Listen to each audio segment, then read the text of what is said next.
You ever feel like some stains can't be scrubbed out? Not the ones you see. Those are easy. It's the ones you can't see. The ones that seep into your skin, into your bones, that stick. No matter how hard you scrub, they're just there. That was the thought running through my head as I drove down the dark, endless stretch of road toward Bates Motel. It was a fitting metaphor, I guess. Cleaning was my life now. Stains, messes, other people's problems. All I did was erase what other people left behind. And the worst part? I wasn't even good at erasing my own messes. I'm Kelly. I'm 28 years old, a housekeeper by trade, or by necessity, if I'm being honest. My life wasn't supposed to look like this. I had dreams once. Art school, a loft apartment, galleries with my name under the frames. But dreams are expensive, and reality's got a way of punching you in the gut when you reach too high. I ended up in a series of dead-end jobs that paid just enough to keep me alive, but never enough to get ahead. When I saw the job ad for a housekeeper at Bates Motel, $18 an hour, room and board included, it felt like a lifeline. Sure, the name was weird, but I'd cleaned worse places. Way worse. I figured it was just another seedy roadside motel with a tacky horror gimmick to draw in tourists. I needed the money, and I needed a fresh start. As the sign came into view, though, I started to rethink my decision. The neon Bates Motel flickered weakly, casting a sickly red glow on the peeling paint of the building. The lot was empty except for an old station wagon parked near the office, its windows clouded with grime. The place was small, just a single strip of rooms, all lined up like teeth in a crooked smile. It looked like the kind of place where bad things happened, the kind of place where you'd want to sleep with one eye open. I parked my car and stepped out, the cool night air carrying the faint smell of mildew and something metallic. As I walked toward the office, the gravel crunched under my boots, each step louder than the last. The building loomed over me, its windows dark and lifeless. Inside, the lobby was dimly lit, the overhead bulb buzzing faintly.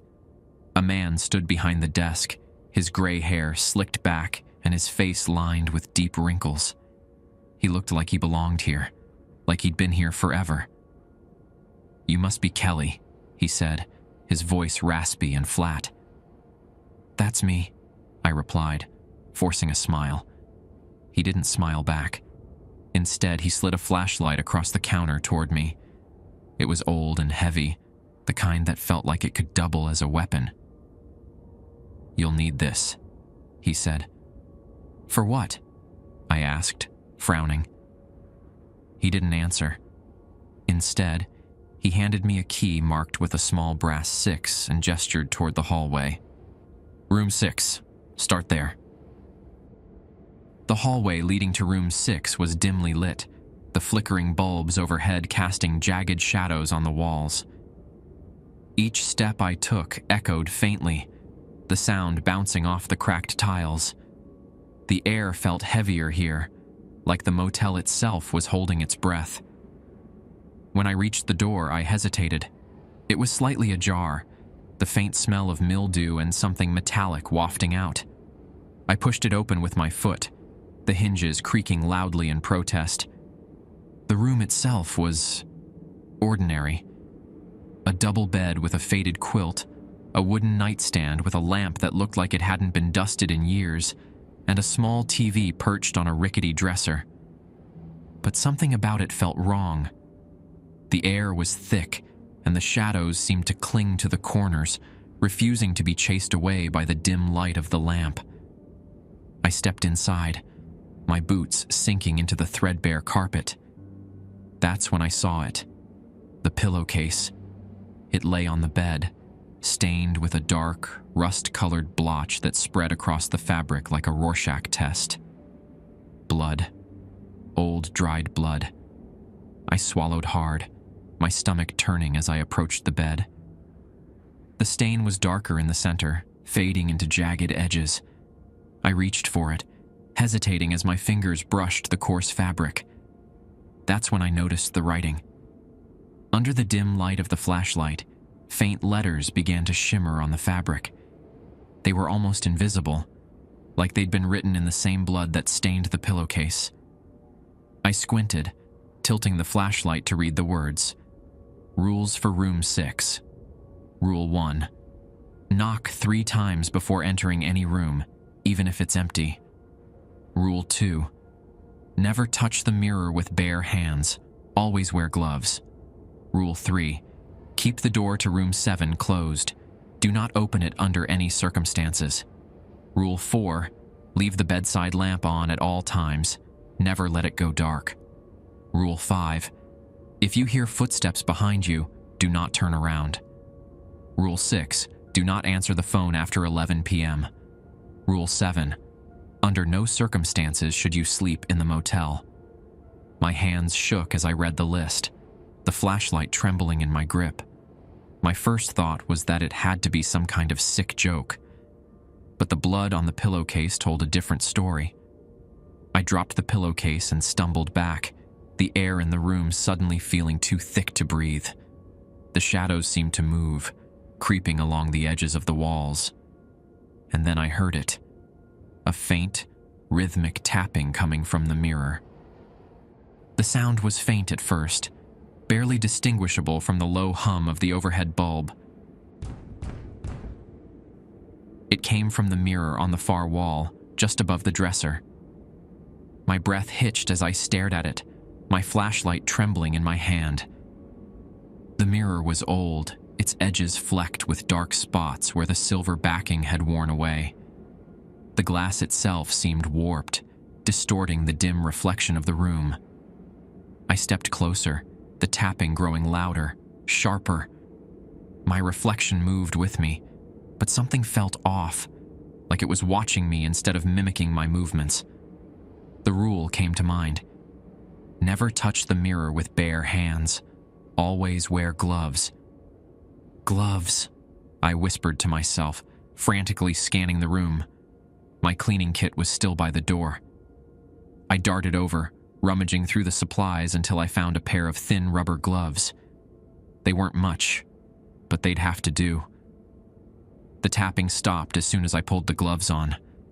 The silence that followed was heavier than the sound, pressing down on me like a weight. I approached the mirror cautiously, my heart pounding in my ears. The closer I got, the more the glass seemed to shimmer, like the surface of a pond disturbed by a faint ripple. Just a mirror, I muttered under my breath. Just a stupid old mirror. I reached out, my gloved hand hovering just above the glass. For a moment, I hesitated. Something about the mirror felt wrong, like it wasn't just reflecting the room. It was reflecting something else, something deeper. My fingers brushed the glass, and the temperature in the room plummeted. The mirror rippled. I jerked my hand back, stumbling away from the dresser. The surface of the mirror writhed like liquid, distorting my reflection until it wasn't me staring back anymore. The figure in the glass was taller, its limbs too long, its face obscured by shadows. Its head tilted, as if studying me, and then it raised one skeletal hand to tap the glass. I couldn't move. My legs felt like lead, my chest tightening as the figure leaned closer, its shadowy face nearly pressing against the other side of the glass. Its hand slid down the surface, leaving a streak of something dark and oily in its wake. The air around me thickened, carrying the faint scent of mildew and rot. Then it whispered, "Kelly." My name, drawn out and guttural, like it had been dragged through broken glass. That was enough to snap me out of my trance. I bolted for the door, tripping over the edge of the carpet and slamming into the frame. My flashlight clattered to the floor, its beam flickering wildly as I scrambled out into the hallway. The door to Room 7 was open. Room 7 wasn't supposed to be open. The rule was clear. Keep the door to Room 7 closed. Do not open it under any circumstances. But there it was, the door slightly ajar, darkness spilling out into the hallway like ink. I backed away, my pulse hammering. "Nope," I whispered. "Not doing this." But the door creaked, inching open just a little more.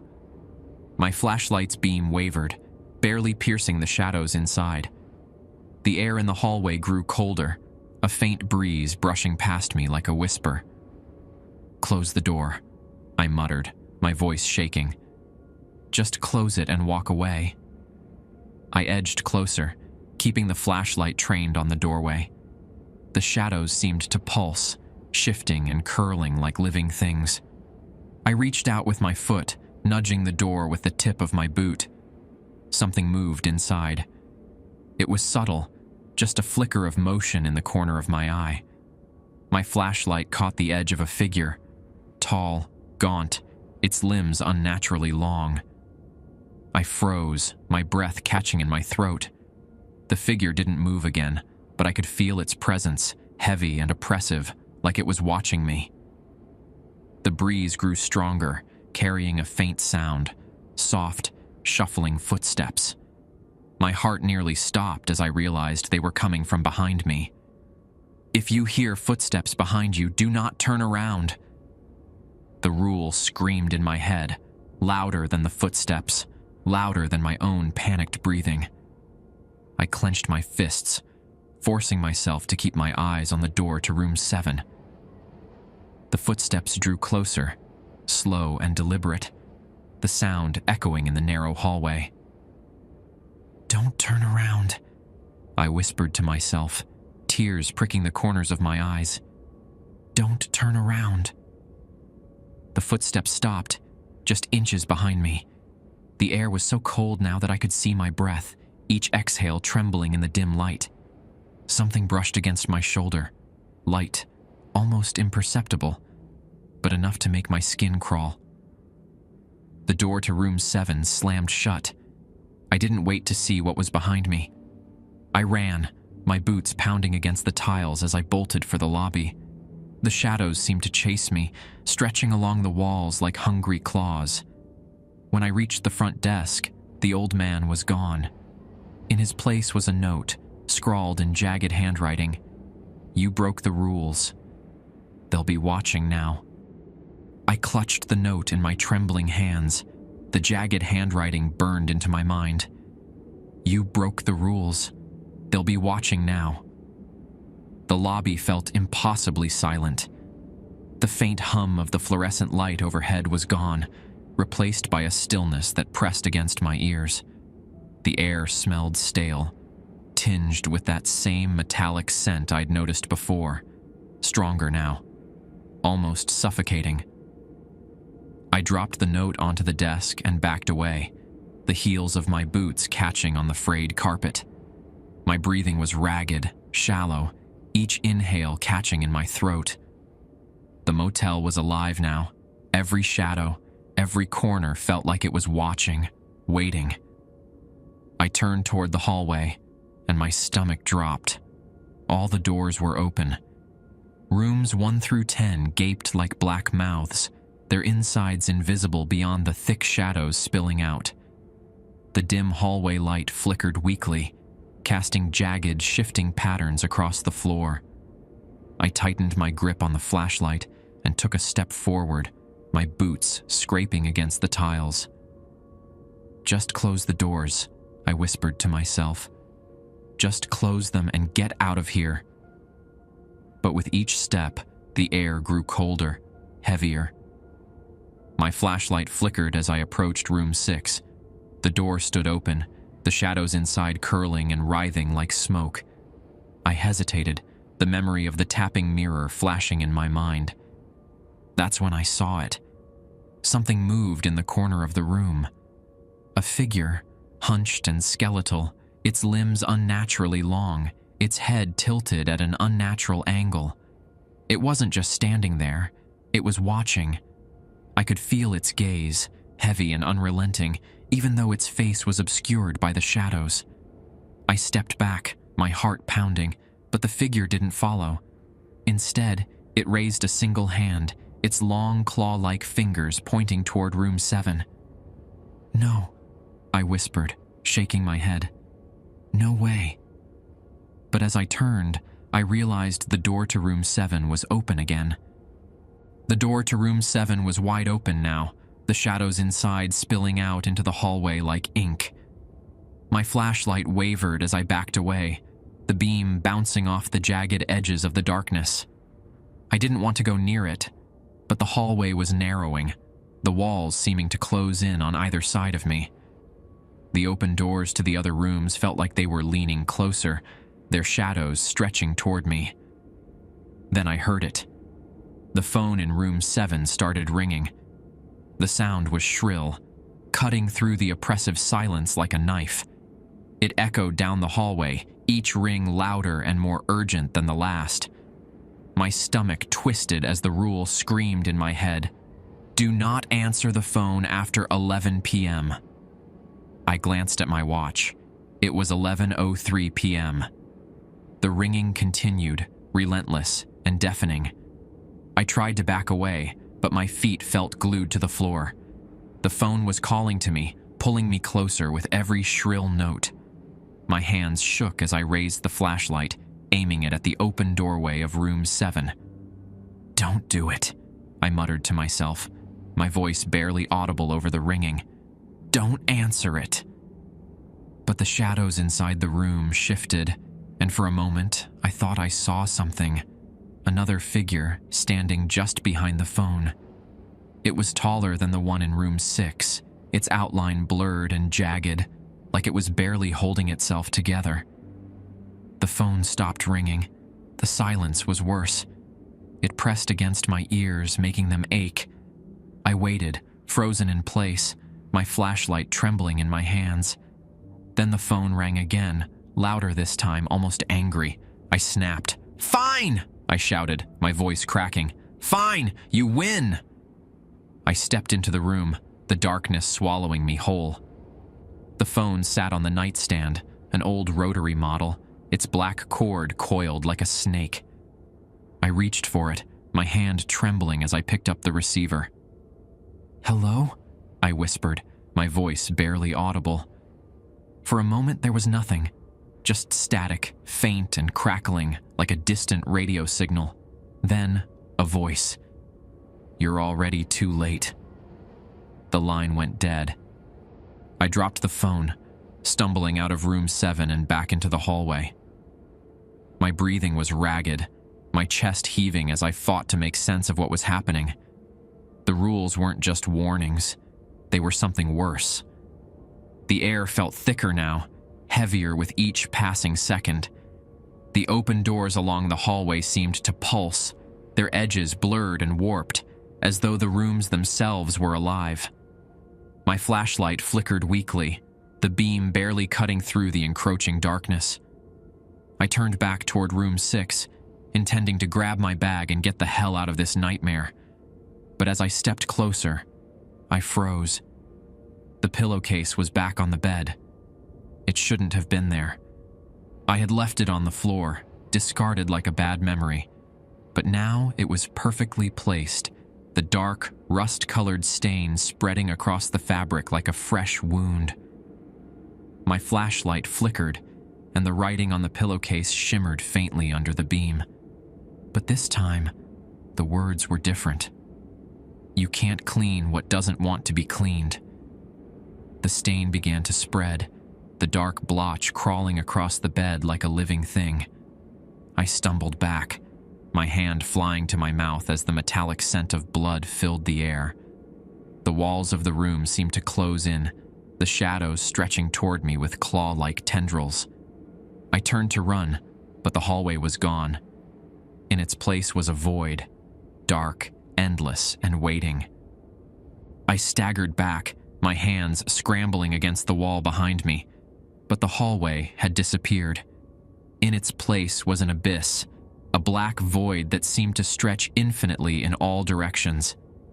The edges of the doorway flickered faintly, as though the motel itself was fighting to hold its shape. My flashlight was useless here. Its beam disappeared into the void, swallowed whole by the oppressive darkness.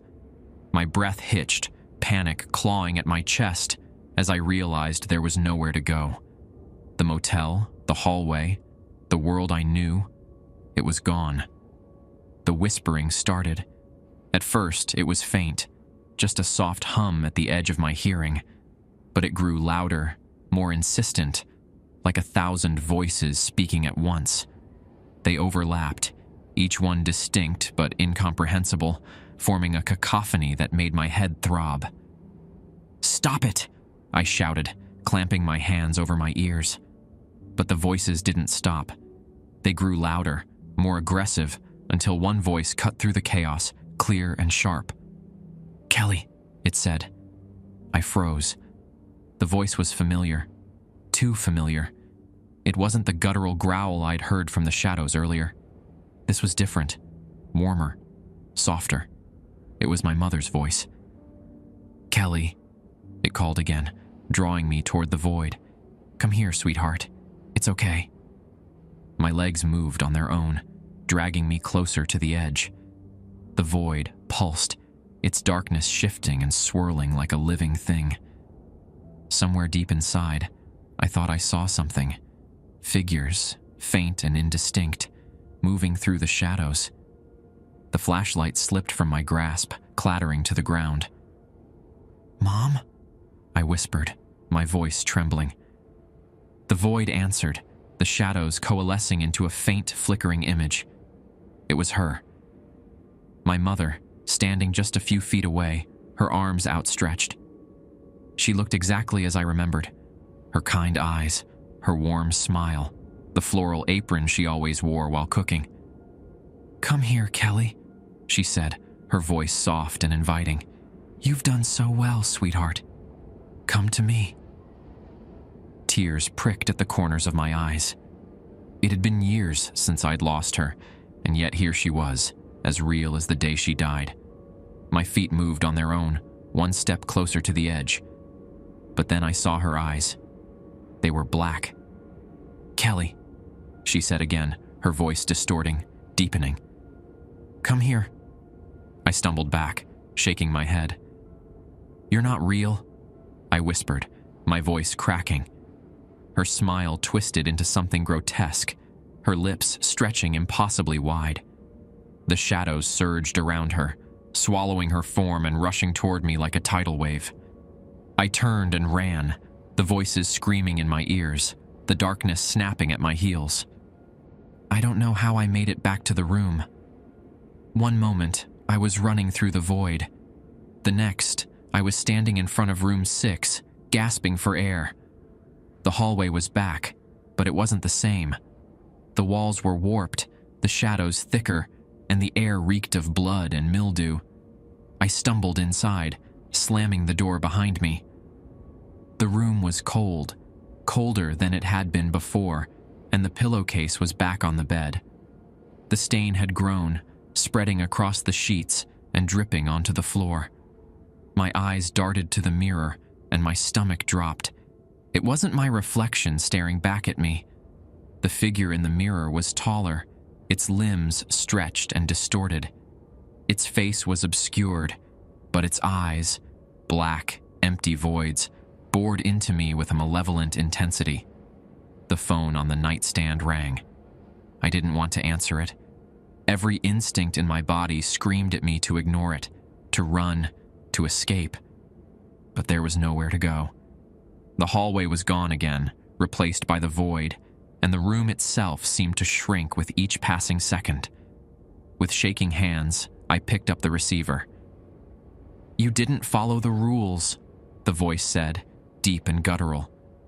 "I tried," I whispered, tears streaming down my face. "I tried to follow them." The voice laughed, a cold, hollow sound that sent shivers down my spine. "The rules weren't for you to follow. They were for us to find you." The air grew heavier, the shadows closing in around me. The mirror rippled, the figure inside stepping closer, its black eyes locked onto mine. I dropped the phone, backing away as the shadows consumed the room. The last thing I saw before the darkness took me was my